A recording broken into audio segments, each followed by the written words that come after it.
did the race go today? Yeah, the race was pretty good. It was very aggressive. It was fast from the start to the finish.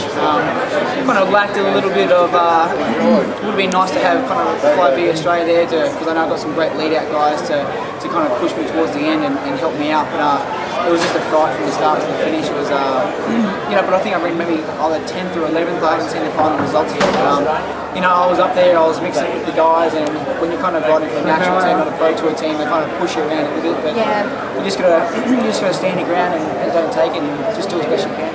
What did you think when you were asked to ride in the national team? I was overwhelmed actually. I've always, since a kid growing up in Australia and being a cyclist, I've always wanted to do the Tour Down Under. So to get the call up from the Uni SA National Australia team was a privilege and an honour for me. So I hope I did everybody proud that put the hard work behind the closed doors together, and I'm just glad to be here and glad to finish it and just mix it up with the boys. Yeah, well, there's a lot of Tour de France winners in the peloton today, and is there anyone rider that you will think thought, wow, I'm actually riding next to? Anyone that inspired you as you grew up? Yeah, well, obviously I'm from the Gold Coast, same as Robbie McEwen, so he's one of the big inspiration for myself. But I'm actually pretty good friends with Robbie. We train together all the time when we're back in Australia. So to race against him in a big event like this is a bit of a thrill. So it wasn't just racing, just a local club race on the Gold Coast where we were kind of racing one-on-one against each other.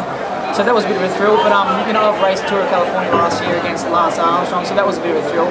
But to do it again this year was a huge. It was an honour to race against him and to beat him in the sprints. Okay, what was your inspiration to start cycling? I wouldn't say there was much of an inspiration. I've always grown up doing every kind of sport I could get my hands on inside of Australia. So I was doing football, I was doing athletics, I was doing cycling.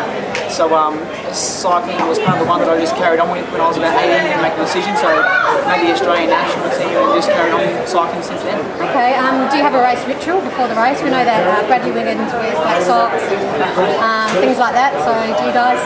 I wouldn't say that I've got a ritual. I try to go about things the same way that I do all the time, but I wouldn't say that I have a ritual per se, but just relax. The last thing you should be doing is getting your heart rate up and stressing yourself out before any race. So just get in there and do your job.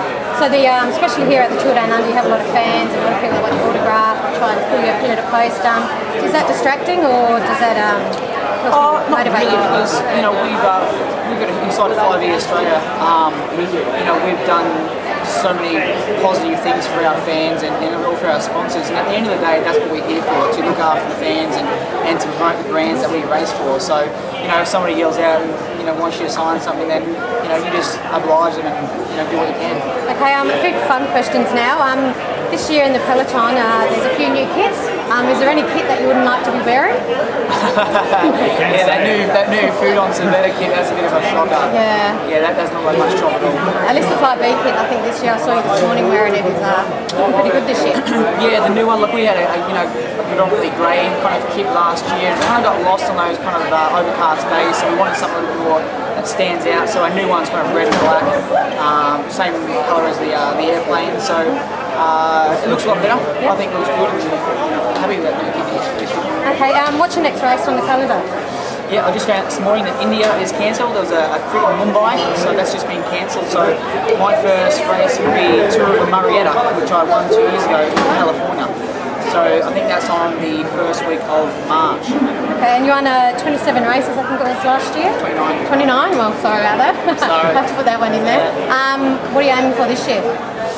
Yeah, I had a stellar year last year, and I just took everything, with both hands last year and just tried to win as much as I could. And, I had a great team support me last year, and then this year we've actually got even a deeper team. So I want to probably be a little more selective with the races that I want to win, with regards like Tour of California, stages like that, Philadelphia and Tour of Missouri. So I want to kind of probably give away half of those wins to try and make a bigger win. Okay, yeah, well, that's great. Sure. And last question then, do you have a favourite wine or beer that you like to relax with after the race? James Bogues, a good friend of mine, Bernie Salzberger, my teammate, he got me onto the James Bogues, so I'd have to say that. Okay, excellent. Well, thank you very much for chatting. You're welcome. Thanks.